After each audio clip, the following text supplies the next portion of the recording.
नमस्कार।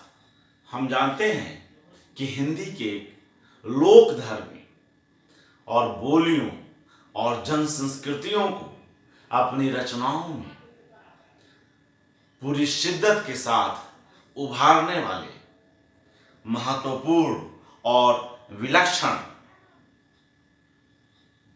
किस्सागो, कहानीकार, उपन्यासकार फणीश्वरनाथ रेणु का जन्म पूर्णिया जिले के औराही हिंगना नामक गांव में 4 मार्च 1921 को हुआ था। अगले ही वर्ष उनकी जन्म शताब्दी है और हम अभी से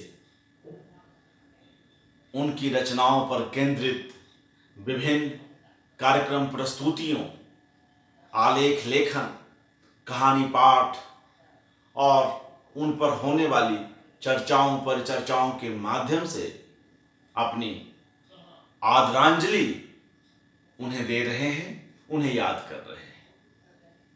इस सिलसिले में विमल कुमार महत्वपूर्ण काम कर रहे हैं। इधर मेरी भी उनसे 1-2 बार बातचीत हुई और कुछ योजनाओं पर चर्चा हुई। तय यह हुआ कि उनके नाम से बने फेसबुक पेज पर जिस कहानी का पाठ अब तक नहीं हुआ है, उसका पाठ मैं अपनी ओर से करूं। मित्रों, मैंने इस अवसर पर उनकी एक कहानी, एक लोकगीत के विद्यापति का चुनाव किया है। यह एक महत्वपूर्ण कहानी है और इसमें शास्त्रीयता बनाम लोक राग के बहस को रेणु अपनी इस कहानी में बड़े ही सलीके से उठाते हैं। कहानी में कहीं कहीं व्यंग की धार है, समय और समाज में प्रचलित जातिवाद की उलझने और विसंगतियां हैं और इन सबसे महत्वपूर्ण एक लेखक की यह दृष्टि है कि कोई तुलसीदास, सूरदास, कबीरदास, विद्यापति सिर्फ सीमित लोगों तक रहकर विश्वविद्यालय, स्कूल के पाठ्यक्रमों तक सिमटकर नहीं रह सकता है। ये वे नाम हैं जो आज सदियों से हमारे बीच हैं, तो उसका एक प्रमुख कारण यह है कि वे लोक में प्रचलित हैं, वे गाए सुने जाते हैं, नृत्य कार्यक्रम होते हैं। इस कहानी में भी विद्यापति के माध्यम से रेणु यही कोशिश करते हैं कि किस तरह साहित्य को जन सामान्य के बीच लाकर रखा जाए और जन सामान्य को साहित्य से जोड़ा जाए। साहित्य की लोकाभिमुखता उनकी एक प्रमुख चिंता का विषय है।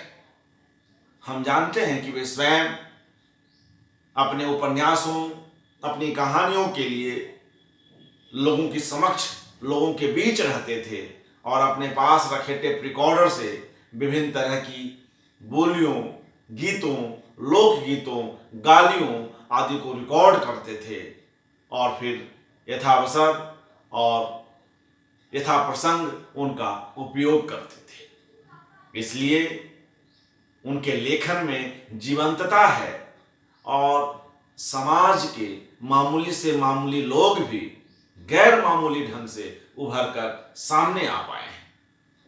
तो ज्यादा वक्त न लेते हुए मैं सीधे इस कहानी पर आता हूं। एक लोकगीत के विद्यापति। रेणु ने शुरू में इसकी भूमिका लिखी है। वह भूमिका कोई अलग से भूमिका नहीं है, वह कहानी का ही हिस्सा है। यहाँ यह भूमिका कहानी का एक टूल बन गई है जिससे कहानीकार अपनी बात को रखता है और शास्त्रीयता बनाम लोक संपृक्ति के उस तत्व को भी सामने लाना चाहता है।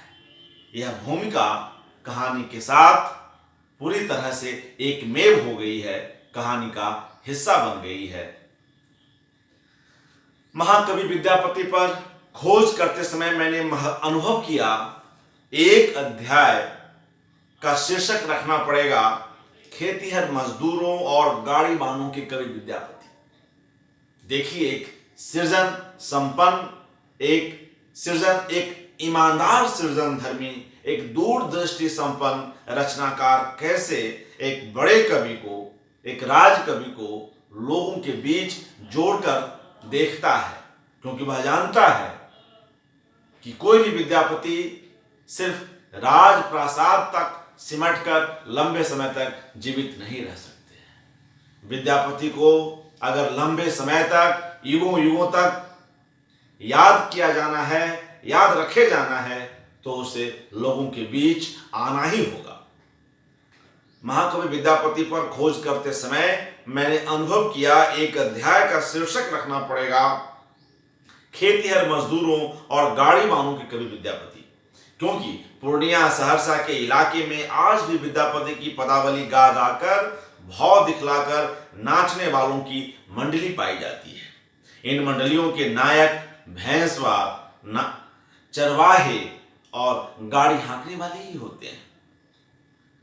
प्रायः मैथिल पंडितों से पूछा, यह कैसे हुआ? बोले, आप किस फेर में पड़े हैं? इन्हीं मूर्खों के कारण आज विद्यापति की दुर्दशा हो रही है। ऐरे गहरे नथु खैरे जिसके जी में जब आया, विद्यापति के नाम पर 4 पदावली जोड़ दी, आप गुमराह हो गए। मिथिला के पंडितों की वर्जना वाणियों को अनसुनी करके मैंने सहरसा या सहर्षा यात्रा की तैयारी शुरू कर दी। कंचीरा गांव का नाम देखिए। कंचीरा गांव एक ऐसा गांव है जिस पर 2 जिला के जिलाधिकारियों का शासन चलता है। आधा गांव सहरसा में, आधा गांव पूर्णिया में। कंचीरा की विद्यापति मंडली का नाम दोनों जिलों की जनता लेती है। जिस दिन कंचीरा गांव पहुंचा, गांव में एक अघट घटना घट गई थी। 10 साल से इलाके का प्रतिनिधित्व करने वाले नेताजी चुनाव में चारों खाने चित हो गए थे, इसलिए उस रात को नाचने गाने का दूसरा ही मतलब निकाला जा सकता था। इस डर से विद्यापति मंडली के नायक जनक दास ने नाच करने की अनुमति नहीं दी। दूसरी रात को उन्होंने बहुत खुशामद करवाने के बाद अनुमति दी। नायक जनक दास ने बहुत तर्क दिया और घुमा फिराकर बार बार यह कहा कि विद्यापति नाच का जन्म उसी के परिवार में ही पहली बार हुआ था।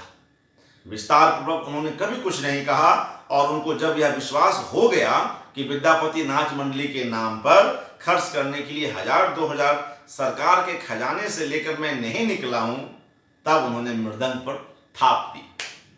रात भर नाच देखता रहा। गाय चराने वाला लड़का साड़ी पहनकर बिरहिनी राधा बन गई और रो रो कर गाने लगी, कतेक दिवस हरि खेपब हो तुम ऐसा करी नारी, कतेक दिवस हरि खेपब हो तुम ऐसा करी नारी। दूसरे दिन जनक दास से इस नाच की उत्पत्ति का इतिहास पूछा तो वह बोला, पता नहीं कब से हमारे खानदान में इस नाच की मूलगैनी चली आ रही है। जनक दास की इस उदासी का कारण था मेरा टेप रिकॉर्डर। चुपचाप सब गीत फीता में आप भर लिए, चालाकी से फोकट में अपना काम बना लिया आपने। कहानीकार स्वयं पर भी व्यंग कर रहा है और अंततः 50 रुपए नकद देने के बावजूद उसने मेरे इस प्रश्न का कोई जवाब नहीं दिया कि खेतीहर मजदूर, चरवाहे और गाड़ीमानों ने कैसे और कब विद्यापति की पदावली को गा गा कर नाचना शुरू किया। जनक दास की पलानी में पुआल पर लेटा रहा दिन भर, उसको दया नहीं आई। उसकी बेवा जवान बेटी ने मेरी ओर से वकालत की, तब भी वह नहीं पसीजा। अपने खानदान की हंसाई की बात भला कौन गजट में छापी करवाना चाहेगा। बूढ़ा जनक दास बैलों को खोलकर चराने चला गया। मैं उसकी पलानी में पड़ा रहा और उसके बाद ही एक कहानी सुनी या सपना देखा अथवा भरम में पड़ गया नहीं कह सकता। और इसके बाद एक कहानी चलती है कहानीकार ने एक छोटी सी भूमिका में कैसे अपनी पूरी बात रखी है और कैसे इस कहानी की उत्पत्ति को या इसके मूल को या इसके संदेश को हमारे बीच लाने की कोशिश की है। वैशाख शुक्ल चतुर्दशी का चांद एक घड़ी सांझ को जबरदस्ती पनघट पर रोक रहा है। गांव की लड़कियों को कोसी की दुबली पतली धारा में जलकेली कर रही हैं वे। इसी समय गांव के दक्षिण छोर में एक पुकार सुनाई पड़ी, कोयली बेटी। कोयली को होश हुआ, बप्पा बुला रहे हैं, जरूर कोई बात है। बप्पा कभी इस तरह व्यग्र होकर नहीं पुकारते अपनी मातृहीना बच्ची को। वह कमर पर गगरी रखकर चली। सखियों ने कहा, जा जा, तेरा संबंध लेकर कहीं का नाई आया होगा। कोयली ऐंठ कर बोली, कत चतुरान मरी मरी जावत, कत चतुरान मरी मरी जावत। बेटी, अतिथि आए हैं, एक उच्च वर्ण के अतिथि। कोयली तुनक्कर बोली, उच्च वर्ण के हैं तो हम नीच जनों के घर क्यों आए हैं? उन्हें ब्राह्मण टोली का रास्ता दिखला दीजिए। नहीं बेटी, गांव में किसी ने रात भर के लिए भी जगह नहीं दी, हर दरवाजे से भगा दिया। गृहपतियों ने, बेचारा ज्वर से बेकल है। बांस की फरकी पर गीली साड़ी पसारती हुई कोयली बोली, बप्पा, तुम दिन दिन बच्चा होते जा रहे हो।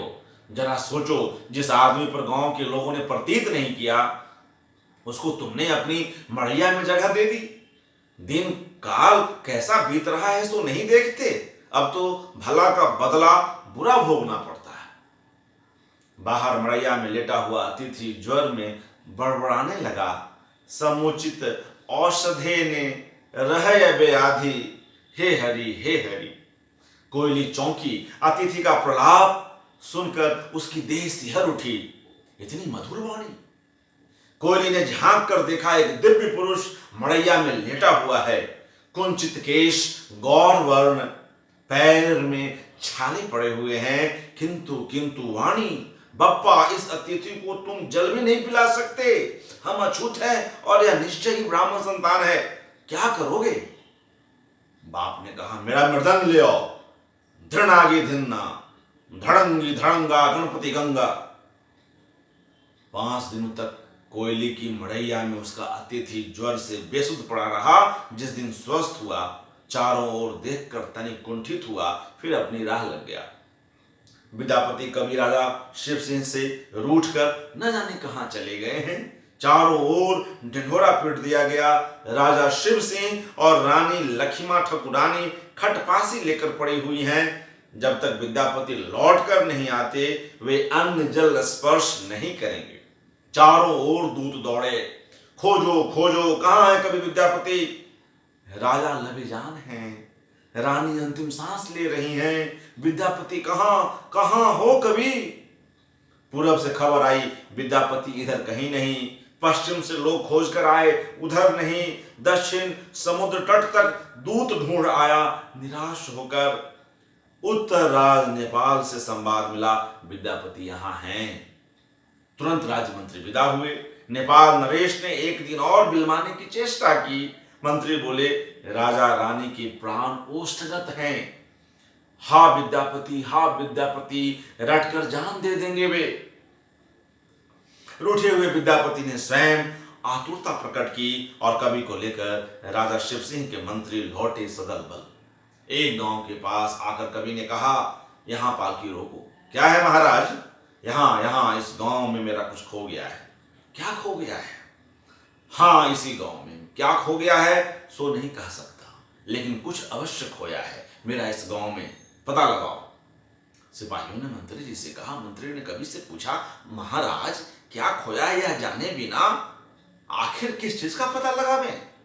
कवि बोले, मैं जब जा रहा था, इसी गांव में आकर सांझ हुई थी। गांव में किसी ने मुझे टिकने नहीं दिया, सभी ने दूर दुरा दिया।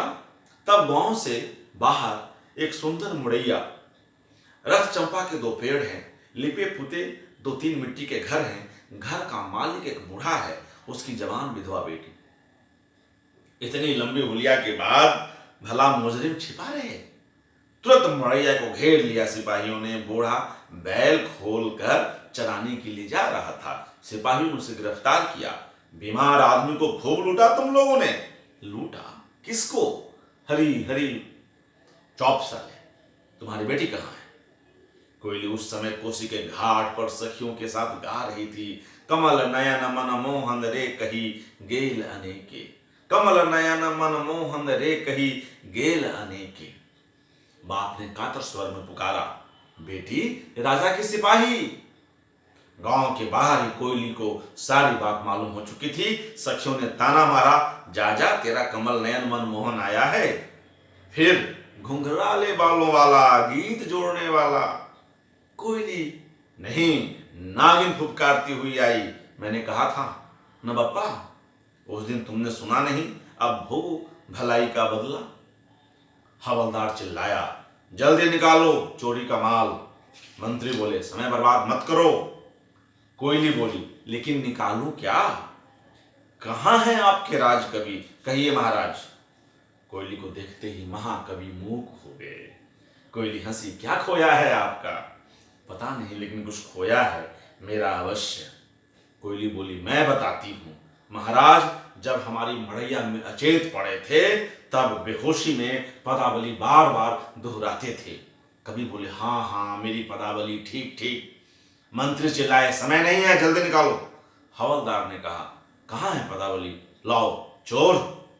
कोयली के नथुने फड़के, चोर? नहीं, हमने चोरी नहीं की। ज्वर से बेकल कवि के कंठ से जो पदावली निकली उन्हें हमने चुराया नहीं, रख अवश्य लिया सुरक्षित। कहाँ है पदावली? कोयली बोली, बप्पा निकालो मृदंग। कोयली अपने पैरों में घुंघरू बांधते हुई बोली, जानते हैं दीनमणि ठाकुर, हमने इनकी पदावली चोरी नहीं की। हमने इन्हें अपने हाथ का जल तक नहीं पिलाया, एक घूंट इन्हें स्पर्श नहीं किया। रागिनी को बप्पा बुलाते थे रोज, रागिनी ही इनकी सेवा करती थी। और पदावली, यह तो बप्पा के मृदंग और मेरे घुंघरू में सुरक्षित है। और पदावली, यह तो बप्पा के मृदंग और मेरे घुंघरू में सुरक्षित है। मंत्री बोले, देर हो रही है, शीघ्र निकालो। कोयली बोली, ठीक है, पालकी उठाइए, हम राह चलते चलते महाकवि की थाती लौटा देंगे। राह चलते? हाँ। बप्पा दो मृदंग पर हाथ। रुकी हुई पालकी उठी। पालकी के अगल बगल में कोयली और कोयली का बूढ़ा बाप। बूढ़ा मृदंग बजाता, पदावली की पंक्तियां मुखरित होती और कोयली के घुंघरू उन पदों को सुर देते। महाकवि अपनी भूली हुई पदावली की पंक्तियां दोहराने लगे। 10 कोस तक कोयली राह के किनारे दौड़ दौड़ कर नाचती रही। उसका बूढ़ा बाप मृदंग बजाता रहा। पालकी के अगल बगल दौड़ती नाचती कोयली एक जगह जमा कर गिर पड़ी। मृदंग का ताल टूट गया। डोली रुकी, सभी रुके। कोयली के पैर लहूलुहान हैं। कोयली ने पानी मांगा, किंतु बूढ़ा बाप मृदंग बजा ही रहा था। उसकी उंगलियां अब भी नाच रही थीं मृदंग की सूखी पपड़ी पर, चमड़ी पर। महाकवि को हठात ज्ञान हुआ। पालकी से कूदकर उतरे और नदी की ओर दौड़े। महाकवि के हाथ से चुल्लू भर पानी पीकर कोयली ने आंखें खोली। महाराज, अब हमारे पास आपका कुछ नहीं। कोयली ने आंखें मूंद ली। कवि ने पुकार कर कहा, देवी मुझे क्षमा करती जाओ, ये पदावली मेरी नहीं, तुम्हारी है, तुम्हारी ही। जनक दास ने स्वीकार किया, पहले इस नाच में राधा बनती थी, मुलगैनी की बड़ी बेटी ही राधा बनती थी, पदावली गाती थी और पैर में घुंघरू बांधकर नाचती थी। और विद्यापति नाच की पदावली स्वयं विद्यापति ने उसके परिवार को दी थी। इस बात की भी उसने पुष्टि की, किंतु उसने बार बार अनुनय किया, यह बात किसी गजट में छापी हो तो उसका पैसा जरूर मिले, इसका मैं ख्याल रखूं।